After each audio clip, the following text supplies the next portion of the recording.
Today's webinar should go on for about 30 minutes, and we'll be looking at a quick introduction to family history albums, designing a traditional family history album, and designing a modern family history album. All right, so let's get started. Firstly, what is a family history album? Well, it can take many different forms. It might focus on one specific person in a family telling their story, or it might involve going back many generations and looking at a whole range of family members within a family tree.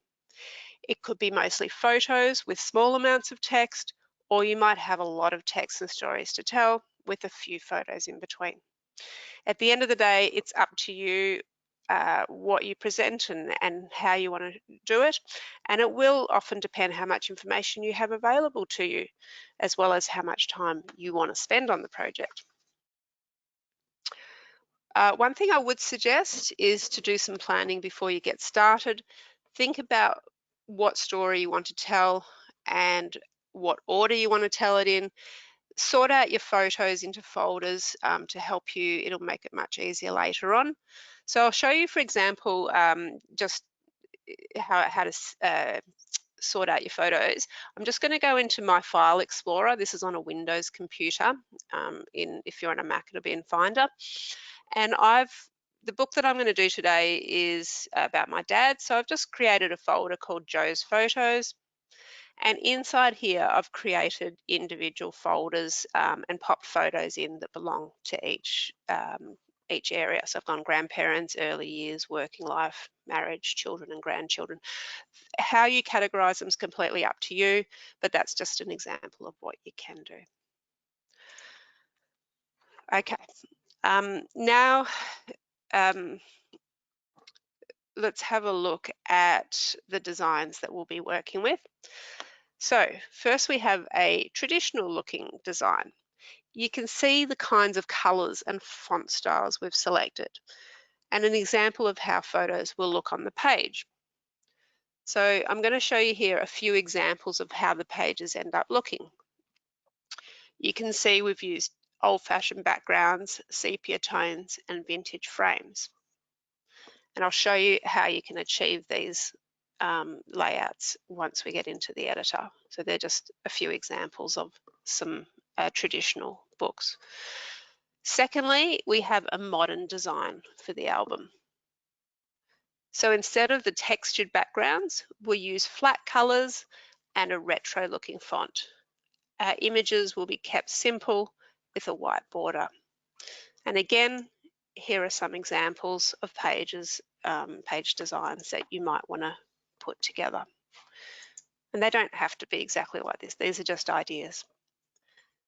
So before we go into the editor, I'll just give you the detailed steps we'll be following for both of the designs.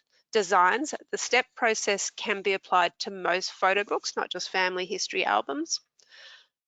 First of all, start by choosing a theme and book size in the editor. We'll be selecting the modern white theme for both these albums. Add your photos to your project. Assign backgrounds to each page. Then starting at page 1, you go through and add your photos to each page. You can add title pages for different sections if you want to, example, different decades or different families.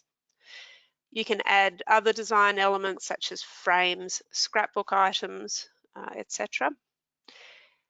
Then add any necessary text to your album. So if you have a large amounts of text, you might want to add the text to the page before your photos so that you give yourself more space and you know how much room you have. You might also find it easier to write your text in Microsoft Word or in Pages if you're on a Mac, and then copy and paste the text into our editor, and I'll show you how to do that in a minute. And then lastly, you create the album cover. Now you don't have to do it in exactly this order. Sometimes it's going to be easier to work page by page, so you just do what works best for you. All right, let's hop straight into the editor and I'll show you how to do some of these page designs. So this is our download editor, and you can go to our website to download it if you haven't done so already. And this is the front page. So we're going to start a new project. That's the first thing.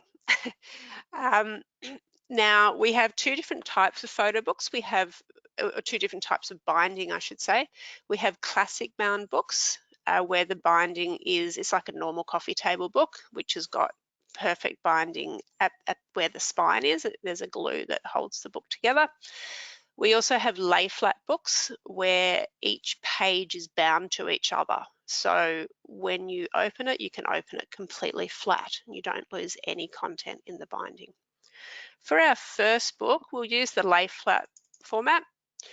As I mentioned, we're going to use the modern white theme, but you have 16 themes you can choose from. The theme determines what templates you have available for putting pictures on the page, but you can ignore those templates and you can start from scratch or do whatever you like anyway. Then we're going to choose a size. The most popular size is 11 by 8.5 inch. So let's go with that today. You can choose a photo cover for your cover where you design it the same way you design your inside pages, or you can have a material cover. So for our traditional book, we might go with a material cover because that's more traditional. Then we need to add our photos. So we click on the plus sign, computer, add folder containing pictures. And I find it easier to add one folder at a time so that you know which folder you're working on. So let's just go to Joe's pictures. We're going to start with early years. I'm just going to show you some examples. And we'll select, and there are all the photos from that folder. We'll click next, and we'll call it Joe's story and create. And so now it's going to open up the editor with what we've just chosen. Because we've chosen a material cover, you will not see a cover page once it opens up. With a material cover, you select your color and fabric once you get into the shopping cart, and there is also an option to add hot stamping or a title to the cover once you get to the shopping cart. So you can see here we open up straight to pages 1 and 2. Because it's a lay flat book, page 1 is on the left-hand side. It's the inside of the front cover. So firstly, I mentioned that we were going to assign a background to all our pages. So if you know that you want to use the same theme throughout, it is easy to do this. So we go to backgrounds down the bottom here, and we need to decide which background we want. I did mention that for traditional type books, textured backgrounds are good to go for. There's a whole range of them here that you can choose from. We have recently added some new backgrounds, so I'm going to click on new, and the one that I showed in the slideshow was a vintage background, which was this one here. Now if I right click on that background, I have the option to assign that to all pages. So I'm going to do that now, and you'll see what happens. At the top of the screen, you can see it's just put that background on every single page for me, so I don't have to go and do it manually. If I decide I don't like that background, I want another one, I can choose a different background and just assign that to all pages. So let's do some examples of adding photos. Here's a photo of my dad with his parents. It's actually quite a nice photo as an introduction to the book, so I might make it take up a full page. To do that, I just right click on it and I say fit to page. And there you go, it's taking up the whole page. Now across the way from here, I have I have three portrait photos that I want to put of my dad. I probably should have done this first actually. If I go to page styles, there is actually a page style that has 3 portrait photos, which is exactly what I'm looking for. We'll just start again. So we'll apply that. I will delete all these. So to delete photos, you just click on them and press delete on your keyboard. I'll just delete all those. And we'll fit that to the page again. The problem with, if you do add a page style after your background, because we've chosen the white theme, it's going to make the page white again. So I will, excuse me, I will just change that background back to the one we want. I can now add my photos. So actually I'm going to move them down a bit. So if I want to move more than one item at once, I click on one item, hold down my shift key, and I can click on multiple items and they're all highlighted in blue. I can then shift these down the page and it gives me some room for text. Actually, I won't put them that far. And now I can just add my photos in. So I'll put Dad as a baby, getting a bit bigger and bigger. Now, to add frames to these photos, we have this frame section at the bottom, and there's a whole range of frames that you can choose from. There's a really simple traditional one, this one here, but on these photos, I might want to put some text underneath them. So there's this Polaroid. I'll probably put them a bit too far down. I'm just going to, oops, sorry. Move them up a bit so that we can see the bottom of the Polaroid. You can add this Polaroid frame to each of them, like so. And that's really old-fashioned style. Okay, we're back to here. Now, I want to add text to each of my photos. So we'll put a little text box. I'll just make it smaller. And I'll just pop it down here. Now, to add text, I just double-click on that text box. And then on the right-hand side of my screen, I can choose the font and style that I want. So I'm going to choose the Arial Narrow style, which was the one that we suggested in the webinar, in the slideshow. You don't have to use that. You can use any font you want.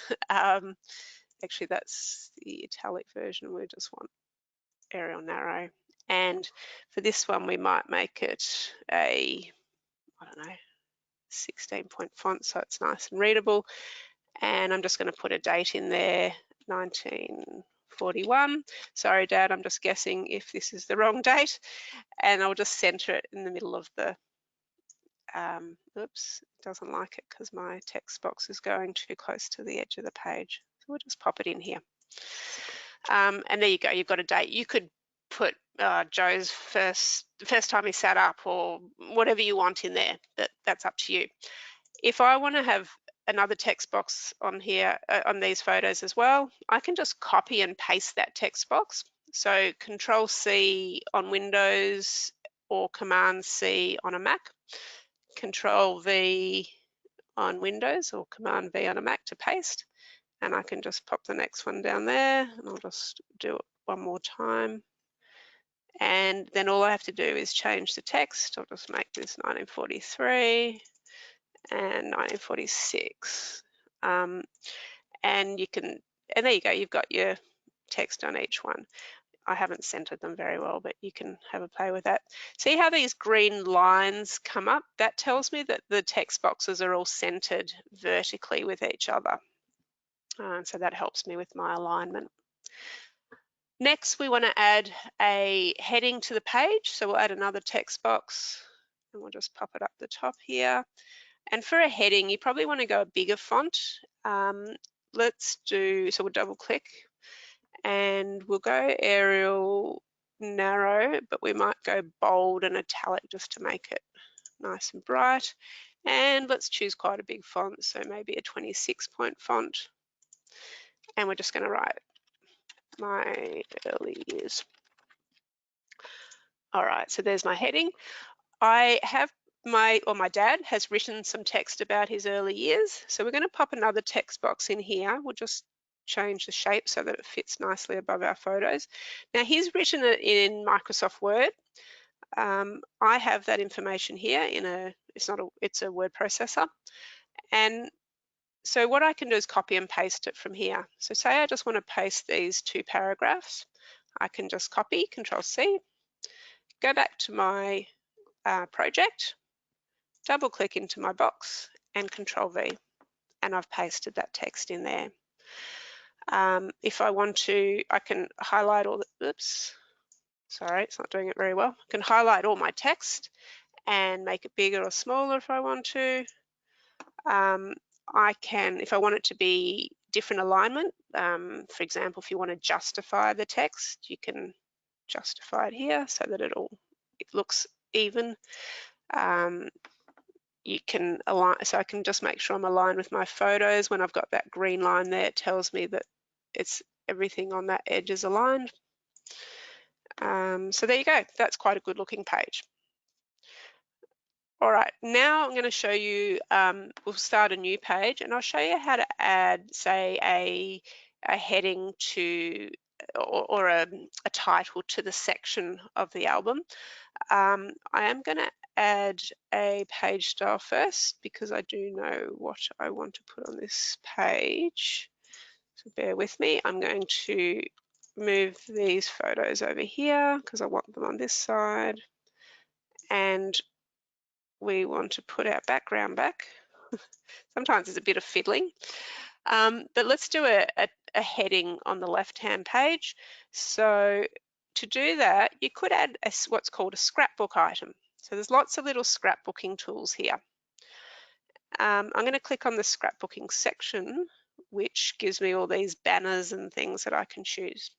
And I'm going to add this one. We showed this in the slideshow briefly. I'll just make it a bit bigger and make it even bigger.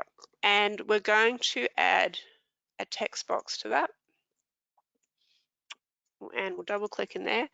We're going to use the same font just to be consistent. So we'll use Arial Narrow. We're going to change the color to white. And we're going to change the size to, I would think, a 36-point font because we want it nice and big for a heading. And we're going to start typing in here.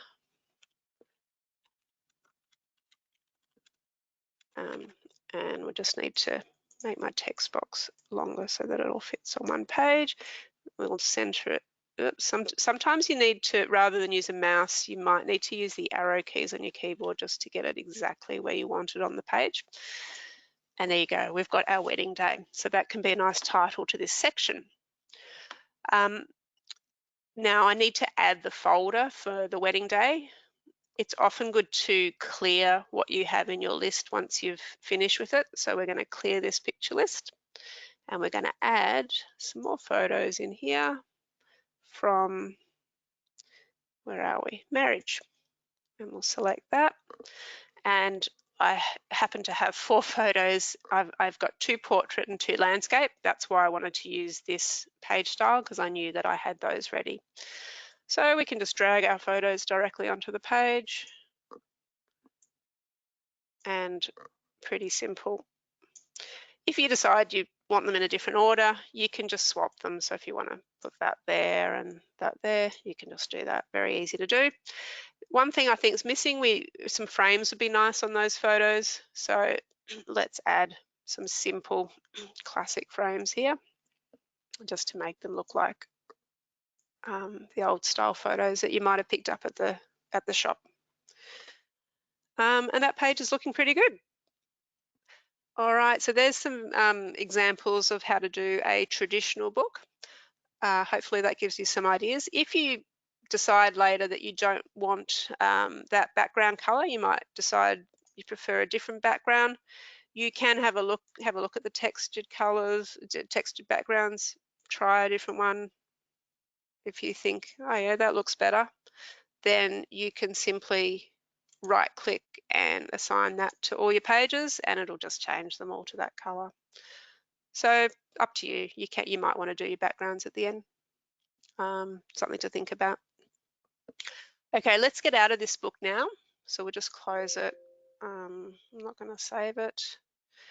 And this time we're going to do a modern family history book. So we'll start a new project. And this time we're going to choose a classic photo book, so normal classic binding. We'll choose the modern white theme again. And we will, as soon as we can. So we'll choose an 11 by 8.5 inch again. We do offer high definition printing for classic binding, and it is a much higher print quality. It's a very close reproduction of your images. So I'm going to choose the high definition for now. Now it's asking me to add my photos. So this time let's do, we'll go to pictures and we'll do, sorry, Joe's photos. This time we will do working life. And I've got a photo here, and I've also got a family tree that I've put together. So we're going to add those in. Joe's story 2. And we'll create our book. With family trees, I don't recommend trying to do one in our program. You're best to use Ancestry or Family Tree Maker or one of those programs if you have it to do a family tree. There's lots of options to do different types of family trees there, and you just save it as a JPEG image, and then you can pop it into our program. So let's ignore the cover for now because I recommend doing that last. We'll just grab, oh, sorry, what I was going to say, with a classic book, page 1 starts on the right-hand side because that's the way that they're bound. But we'll start with a double page spread. And again, just show you how you can create some pages and use some different options to make the page style interesting, or to make the book style interesting. So we'll go to backgrounds. This time we're going to suggest using a plain background. You would have seen the green from the slideshow. I'm not a big fan of the green, so I'm going to choose a blue. And we'll right click and assign that to all pages. This is completely up to you what you like best. And again, you might find during the process, you think, oh, actually gray looks better, or whatever color looks better, so you can change it. On our first page, I'm just going to delete these images. I'll show you how to do another title page, for example. This is a different type of title page. So we can insert a shape onto the page, and we're going to insert a rectangle. I want it to be white. What we're trying to do is actually make a diamond. So I can change the shape here to a diamond. And I'm going to make it a bit bigger. We'll just, whether you like this sort of thing or not, some people do, some people don't. But this is just an example of what you can do. On top of that diamond, we're going to add a text box. And actually, before I do, I'll just make it quite a bit bigger. And we will double click to add text. This time we're going to go with Courier New, which was one of the examples I had in the slideshow. I think most computers have Courier New on them already. Whatever fonts you see in this list are the fonts that you have installed on your computer, so you can choose any of those. Let's make it a big 72-point font, and let's make it bold. And we're going to write in here, oops, some capitals. And we just need to make my text box a bit bigger, so we get that on 2 lines. And then, actually, I should center it. Oh, sorry about these messages that shouldn't be coming up. Okay, so I've centered my text and I've popped it in the middle of the diamond like that. So again, it's a matter of personal opinion, what you think, whether you like this sort of style. I'll show you how to add my family tree. So I'll just pop that onto the page, which I have here. I can then make it bigger. This family tree is quite a small one, so it's fairly easy. We won't use up the whole page. As I make it bigger, it crops it. So I'll double click to adjust my cropping and make sure that I can see everything on there. And we'll click OK. And there you go, you've got your family tree on the opposite page. And that's quite easy to do. Next, I'll show you how to use some frames and scrapbooking items. So we'll do another page here. And on the left page, we will delete one of these. I'll just do something similar to what I showed in the slideshow, where we have a full portrait image. We've got a nice photo of Joe here as a lawyer, and we might want to put a little a scrapbooking item to put some text in there. So if we go to scrapbook again and scrapbooking, there's lots of speech bubbles and things like that that we can use. Here's one that I'll just try for this particular page, which hopefully will come up in a minute. Yep, there we go. And I can make that bigger if I want to. And then I can add a text box inside that. And this will start double clicking there to type. We're going to use Courier New just to be consistent. Where is it? There it is. And we'll just use regular because I don't want it to be as bold as before. We'll use a 20-point font, and we'll just type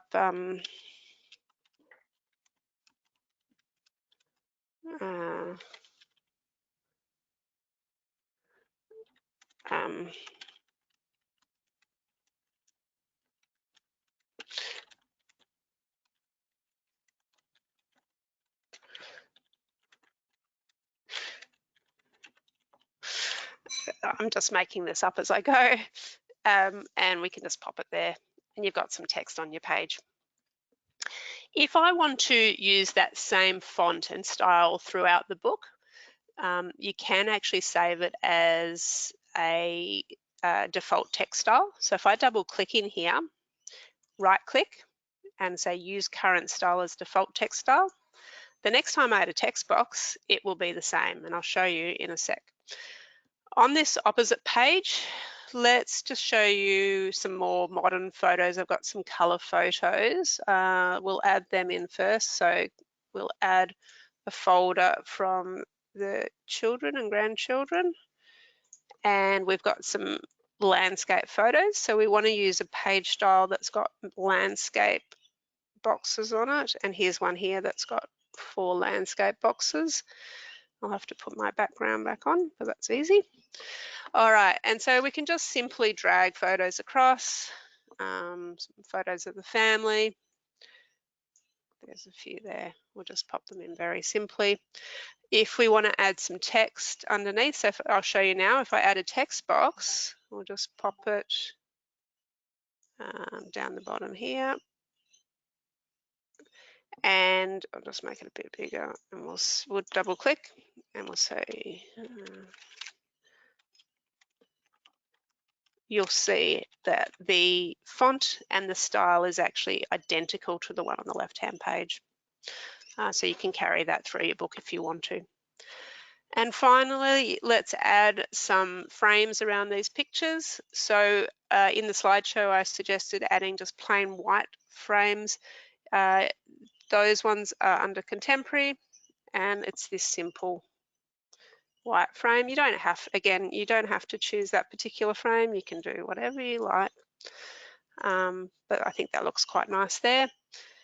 And then again, if you decide, oh, don't really like the blue background, I'm getting sick of that, you can look at other ones. You might want to go a light grey, which can work well with your photos. Completely up to you. But there's some examples of how to design your albums. All right, that's all for my what I was going to show you in the editor. If you have any questions, now's a really good time to send them through. Excuse me. I will do a quick recap of what we've talked about while you're doing your questions, and then we'll have a look. So we've talked in detail about designing a family history album and setting a style for that album.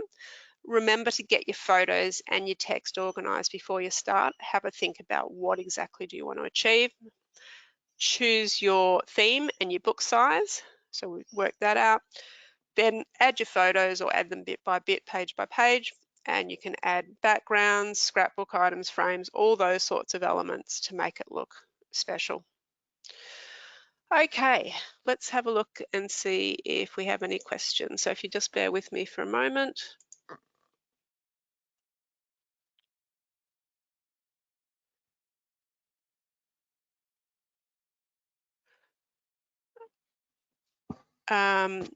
Okay, so we have one query about losing losing quality if converting PDFs to JPEGs.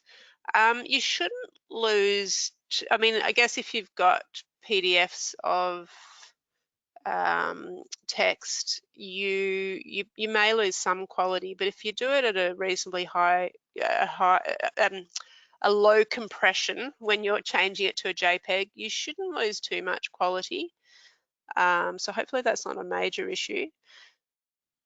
Okay, sorry, I've just got to work this through. um, uh,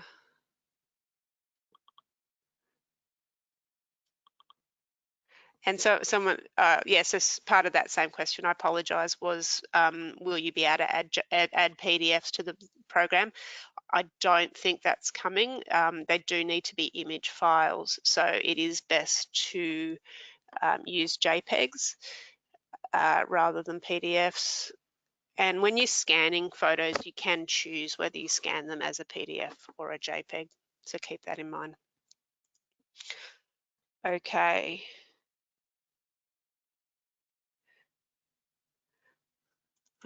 Oops, sorry. Just having a little problem with my questions at the moment. Okay, could you introduce a page or a spread across 2 pages that has the family tree laid out so I can add in a photo and name? I would suggest, yes, you can. It is going to be a bit fiddly. It is probably better to do it in a different program. Like there are specific genealogy programs like Family Tree Maker or Ancestry where you can add photos. If you're going to do it in our program, it's a matter of just, you can add lines in our program. So I'll just, while we're here, quickly show you. Oops, sorry. So say I have a page here. You can insert a shape and then you can insert a line. And once you've got a line, you can change the shape of it. So you could create your own family tree and add pictures into it, but it will probably take you a little bit of time to do that. So it's certainly an option. Okay. So another question was, if you have an A4 document with text and photos, how would you apply this to your album? Well, you will need to, with the photos, you will need to add them individually, as I've been showing you in this webinar. You can't just copy a Word document, for example, into our program. You need to copy the photos separately, and you can copy the text as I've shown you from the Word document. Unfortunately, that's the only way to do it. Okay, Mary's asked about scanning photos and getting a low resolution warning. When you scan your photos, it's really important to scan them at a high resolution, and we're talking about the dots per inch. So the more dots per inch, the better the quality it will be for printing. We recommend scanning, so if you've got photos that maybe you only want to take up a quarter of a page, we would recommend scanning at 300 dpi, dots per inch. If you have a photo that you want to take up a whole page, we would suggest scanning at 600 dpi. Don't scan them higher than that because it won't help the resolution and it will make your file sizes too big, and that causes problems when you come to uploading. So 300 to 600 dpi should be good enough, and your scanner will have settings that allows you to change that.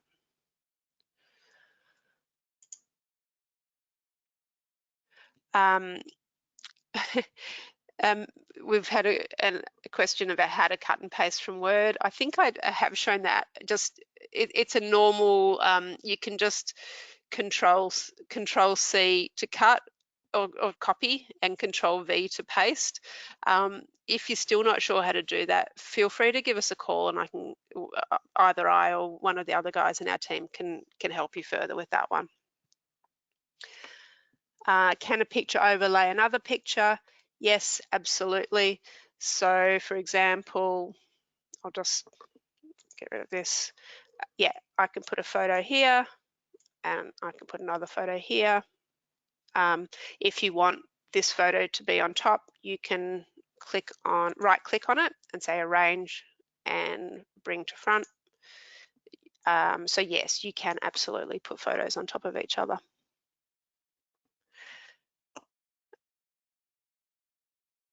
Someone's asked, can I include, say, 2 6x4 photos and 3 2x5 photos on a page? Absolutely. You can design the page however you want. As I just did, you can just add photos wherever you want. You can make them bigger, smaller, move them around. It is completely up to you how you design it.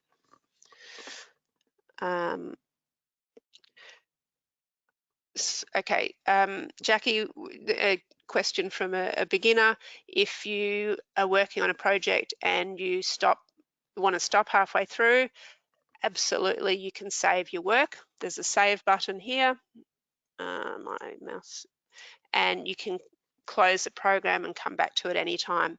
It's really good to close and quit out of the program every time you finish a session, and that the reason is that the program makes a history file of what you've been doing, so if anything happens to your computer, you've got a backup of it. So it's a really good idea. Okay, I think I hopefully have covered everyone's question. Okay, someone has just asked, can you fade a photo as a background? Absolutely. So let's just say I fit this photo to the page, oops, and we want to have it as a background. On the right-hand side of our screen, I've just got to move everything out of my way. There is, on this tab here, you've got opacity. So if you slide that, you'll see that background photo is becoming more transparent the more I do it, and you can do it as transparent as you like. So yes, absolutely. Alrighty, I think that is all the questions. So I'll just finish up by reminding everyone that you are always welcome to call our customer service team. We're happy to talk to you and help you with any queries or issues. We are here Monday to Friday, 9 a.m. till 5 p.m. and that's Melbourne time. You can contact us by phone, email or live chat as per the details on the screen. The live chat is on our website. There's a little blue button that says chat with us.